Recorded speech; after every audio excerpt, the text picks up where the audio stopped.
నమస్కారం, welcome to my channel. This is doctor R B Sudha.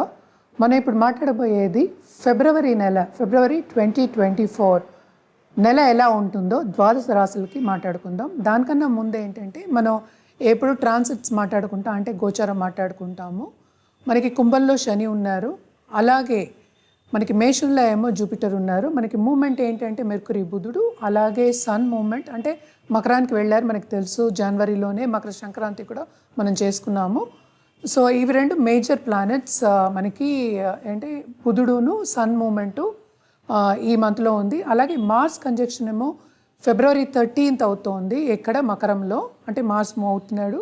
అలాగే బుధుడేమో మనకి ఫిబ్రవరి 1st మనకి సాజిటేరియస్కి మూవ్ అవుతున్నాడు, అంటే ఏంటి ధనుస్క్ అనమాట. మనం ఇప్పుడు మాట్లాడుకోబోయేది సింహరాశి వాళ్ళ గురించి. సింహరాశి వాళ్ళకి చాలా బాగుంటుందనే చెప్పుకోవాలి. ఈ నెల ఎస్పెషలీ వాళ్ళకి కెరియర్ చేంజ్ అనేది ఎక్కువ కనిపిస్తోందన్నమాట.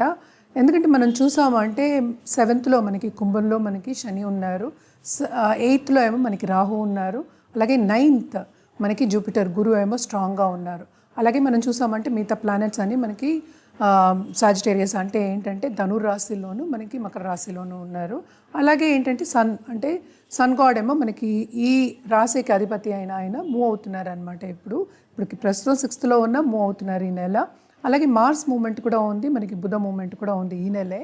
సో ఇవన్నీ చూసామంటే శుక్రుడు మాత్రం మనకి ధనుర్లోనే ఉన్నారు. సో ఇవన్నీ చూసాము అంటే ఏంటంటే మనకి కెరియర్లో వీళ్ళకి మార్పు అనేది తప్పదు, అంటే కెరియర్లో స్థానచలనం కూడా తప్పదు, అంటే ప్లేస్ చేంజ్ కూడా ఉంటుంది అని చెప్పబడుతుంది అనమాట. కానీ ఈ నెల మనం మాట్లాడుకున్నప్పుడు వీళ్ళు ధార్మిక కార్యక్రమాల్లో చాలా పాల్గొంటారు, స్పిరిచువాలిటీలో బాగా పైకి వెళ్తారు, పీస్ఫుల్గా ఉండాలి, మనం ముందుకు సాగాలి అనే ఒక ధ్యాస వస్తుంది. సో వీళ్ళకి ఏంటంటే సముద్ర స్నానము ఉంటుంది, అలాగే ధర్మక్షేత్రాలు సందర్శించే యోగాలన్నీ కనిపిస్తున్నాయి అన్నమాట. 9th జూపిటర్ అదే ఇస్తారు. అలాగే 8th రాహు కూడా మనకి ఏంటంటే ఎక్కువ ట్రావెలింగ్ కూడా ఇస్తారు, ట్రావెలింగ్లో శ్రమ కూడా ఇస్తారు. మనం చూసామంటే వీళ్ళు స్టడీస్ మీద ఎక్కువ ధ్యాస పెడతారు, ఎస్పెషలీ ఈ రాశిలో ఉన్న స్టూడెంట్స్. అలాగే ఏంటంటే ఒక జాబ్లో ఉన్నారు, మనకి ముందుకు వెళ్తున్నారు అన్న వాళ్ళు కూడా వీళ్ళు ఏంటంటే డైవర్ట్ చేసుకుంటారు. అలాగే మనం చూసామంటే వీళ్ళకి నేను చెప్పినట్టు ప్రమోషన్స్ వచ్చే ఛాన్సెస్ ఉన్నాయి, అంటే ఏంటంటే వాళ్ళకి జాబ్ చేంజ్ అనేది వస్తుంది అని చెప్తున్నాం కనుక అదేంటంటే మనం ఎక్కువకే వెళ్తాం కానీ తక్కువకు వెళ్ళాం కదా. సో జాబ్ చేంజ్ అనేది మనకి ఎక్కువ కనిపిస్తోంది, ట్రావెలింగ్ కూడా ఎక్కువ కనిపిస్తుంది అనమాట. ఈ నెల అంతా వీళ్ళకి కొంచెం మిశ్రమంగానే ఉంటుంది, దేంట్లో దాంపత్య జీవితంలో, అలాగే ఏంటంటే ఫైనాన్షియల్గా కూడాను అనమాట. ఫైనాన్షియల్గా వెరీ స్ట్రాంగ్ అవ్వాలి అంటే ఏంటంటే second half of this month చాలా బెటర్ ఉంటుంది, బాగుంటుంది అని చెప్పాలన్నమాట.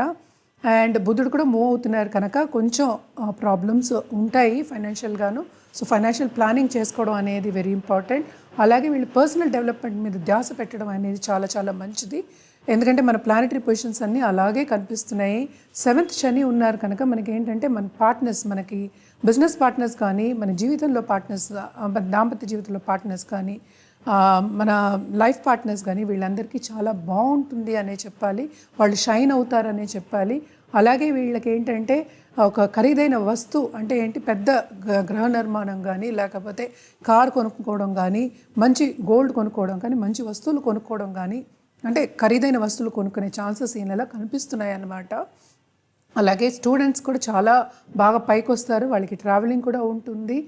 అలాగే మనం చూసాము అంటే వాళ్ళకి కావాల్సిన సబ్జెక్ట్ అనేది వస్తుంది, వాళ్ళకి కావాల్సిన యూనివర్సిటీ అనేది వస్తుంది, తప్పక వీళ్ళ ట్రావెలింగ్ అనేది ఎక్కువ ఉంటుంది అనే చెప్పాలి. అలాగే మనం చూసామంటే ఇన్వెస్టర్స్ కానీ, స్టాక్ మార్కెట్లో ప్లే చేసే ట్రేడర్స్ కానీ వాళ్ళకి ఫైనాన్షియల్గా కొన్ని ఎదురు దెబ్బలు అనేవి తగులుతాయి, కొంచెం జాగ్రత్తగానే ఉండాలి, పరిహారాలు చేసుకోవాలి ఈ నెల, తప్పక పరిహారాలు అనేది చేసుకోవాలి. అలాగే దాంపత్య జీవితం మనం మాట్లాడుకున్నది మిశ్రమంగానే ఉంటుందని మాట్లాడుకున్నాం. నోటి దురుసు ఎక్కువ ఉండకూడదు, అలాగే ఈగో అనేది ఎక్కువ ఉండకూడదు, అంటే ఏంటంటే నేనే కరెక్ట్ అనేది ఎక్కువ ఉండకూడదు, కొంచెం తగ్గి అండర్స్టాండ్ చేసుకుని యువతల వాళ్ళని అండర్స్టాండ్ చేసుకుని వెళ్ళడం అనేది, ముందుకు సాగడం అనేది ఈ నెల మంచిదన్నమాట. తప్పక ఇవన్నీ ఈ జాగ్రత్తలన్నీ పాటించండి. అలాగే మనం చూసాము అంటే స్టాక్ మార్కెట్లో ట్రేడింగ్ చేసేవాళ్ళు కానీ, పాలిటీషియన్స్ కానీ, ఇన్వెస్టర్స్ కానీ వాళ్ళందరికీ కొన్ని సెట్ బ్యాక్స్ అనేవి ఉంటాయి ఈ నెల, కొంచెం జాగ్రత్తగానే ఉండాలి. మన హెల్త్ విషయానికి వస్తే ఏంటంటే హెల్త్ సెన్సిటివ్గానే ఉంటుంది ఈ నెల. సో తప్పక ఆదిత్య హృదయం చదువుకోవడం అనేది మంచిది. Second half of this month బాగుంటుంది, ఆరోగ్యం కూడా మెరుగుపడుతుంది. అలాగే పేరెంట్స్ హెల్త్ కూడా మనం జాగ్రత్తగా చూసుకోవాలి. అండ్ చిల్డ్రన్ ఏంటంటే వీళ్ళ పిల్లలందరూ పైకి వచ్చే ఛాన్సెస్ ఎక్కువ కనిపిస్తున్నాయి. స్టడీస్ మీద ఎక్కువ ధ్యాస పెడతారు, బాగా ముందుకు సాగుతారనే చెప్తాం అన్నమాట ఈ నెల. అందుకని మిగతావన్నీ చాలా బాగున్నాయి, కానీ వీళ్ళకి ఎక్కువ కనిపించేది ఏంటంటే స్పిరిచువల్గా ప్రోగ్రెస్ అవుతారు, స్పిరిచువాలిటీ ఎక్కువ అవుతుంది, రిలీజియస్గా వీళ్ళు ప్రోగ్రెస్ అవుతారని చెప్పాలి ఈ రాశి వాళ్ళకి. ఎస్పెషల్లీ మన పరిహారాల విషయానికి వస్తే వీళ్ళు తప్పక హనుమాన్ చాలీసా చదువుకోవడం అనేది మంచిది. అలాగే ఏంటంటే వీళ్ళు సరస్వతి అంటే స్పిరిచువాలిటీకి మనం ఏంటంటే చదువుకోవాలి కనుక అన్నపర్వాణం చేసి మనం నలుగురికి పెట్టడం అంటే ఏంటంటే ప్రసాదం కింద నలుగురికి పెట్టడం అనేది చాలా మంచిది. అలాగే మనం చూసామంటే గురువారం వెళ్ళి గురువుని కొలవడం అనేది చాలా మంచిది. ఎందుకంటే మంచి పొజిషన్లో ఉన్నారు గురువు, కానీ 8th లార్డ్ అయ్యారు. అందుకోసం అంటే కొన్ని ప్రాపర్టీ ఇష్యూస్ కానీ ఫ్యామిలీలో ఇష్యూస్ రావడం కానీ మిస్అండర్స్టాండింగ్ రావడం కానీ చాలా కనిపిస్తున్నాయి అన్నమాట ఈ నెల. సో ఇవన్నీ చేసుకుంటే మంచిది. మనం మాట్లాడేది ఏంటి, మనం ఈ నెలే మాట్లాడుతున్నాం, అలాగే రాశి వారిగా మాట్లాడుతున్నాం. జాతకం పరిశీలించుకుంటే ఎగ్జాక్ట్ పొజిషన్ మనకి తెలుస్తుంది. అలాగే ఏంటంటే ఏం చేయాలి, పరిహారాలు ఏం జెమ్స్ వేసుకోవాలి, ఏది వేసుకుంటే మీరు ఇంకా ముందుకు సాగుతారు, అలాగే ఏ జెమ్ స్టోన్ వేసుకుంటే మీకు బోల్డంత సంపద వస్తుంది, మీరు అనుకున్నది సాధిస్తారు, లైఫ్లో మీ గోల్స్ అన్ని సాధిస్తారు అనేది జాతకపరంగా మనం చెప్పడం అనేది జరుగుతుంది. కింద స్క్రోల్ అయ్యే ఈమెయిల్ ఐడికి సంప్రదిస్తే అన్ని వివరాలు మనం చెప్పడం అనేది జరుగుతుంది. అంటే ఏంటంటే మనం ఒకసారి జాతకం చూస్తే కానీ మీరు స్పెసిఫిక్గా ఏంటంటే ఇవ్వలేము కదా, ఏంటి రెమెడియల్ మెషర్స్ అనేది ఇవ్వలేము. సో తప్పక మనని సంప్రదిస్తే కనుక మీకు మంచి ఒక సొల్యూషన్ అనేది దొరుకుతుంది, మీరు ముందు సాగుతారు. మీ గోల్ మీద అనేది పరిశీలించుకుంటే మా దగ్గర తప్పక మంచి సొల్యూషన్ అనేది మేము ఇస్తాము. మీరు కూడా ఏంటంటే మీ గోల్స్ని సాధించవచ్చు, మీకు సంపద వస్తుంది, ఉన్నత స్థాయికి వస్తారు, బోల్డంత ఎత్తుకి ఎదగచ్చు అనమాట మీ లైఫ్లో. తప్పక కింద స్క్రోల్ అయ్యే ఈమెయిల్ ఐడికి సంప్రదించండి, అన్ని వివరాలు చెప్పడం అనేది జరుగుతుంది. మేము సర్టిఫైడ్ జెమ్సే ఇస్తాము. తప్పక మీకు మీ జాతకానికి తగిన జెమ్సే ఇవ్వడం అనేది జరుగుతుంది.